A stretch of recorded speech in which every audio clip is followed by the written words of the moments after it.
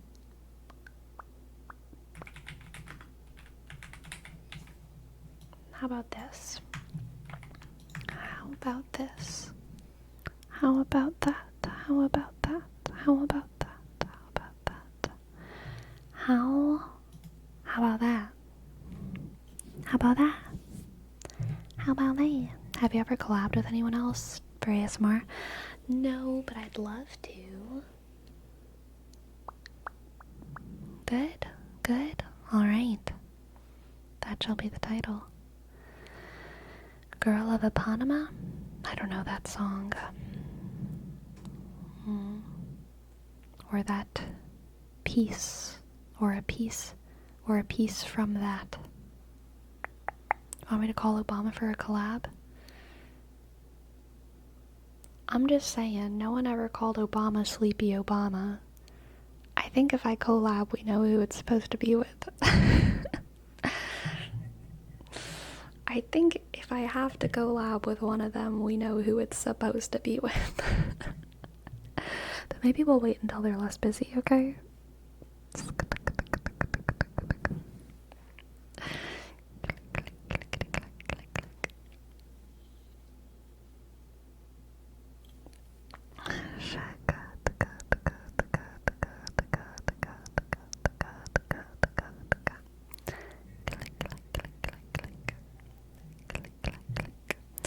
Alright, let's see, who should we read?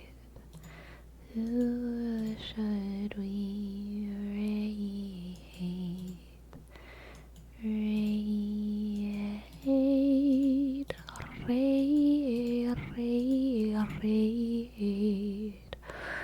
Who should we read?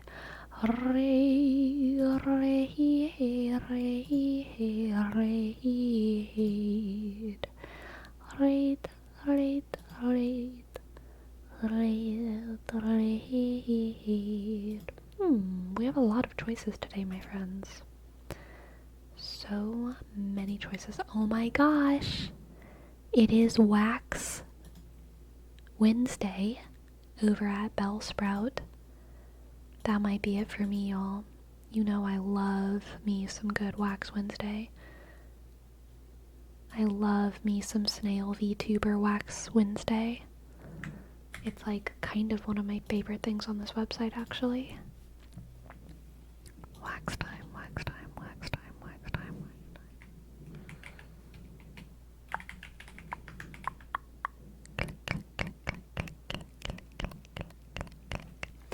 I've had a lovely time streaming tonight, my friends. Thank you so much for joining me. I've had a good time chatting and doing tarot and all of it.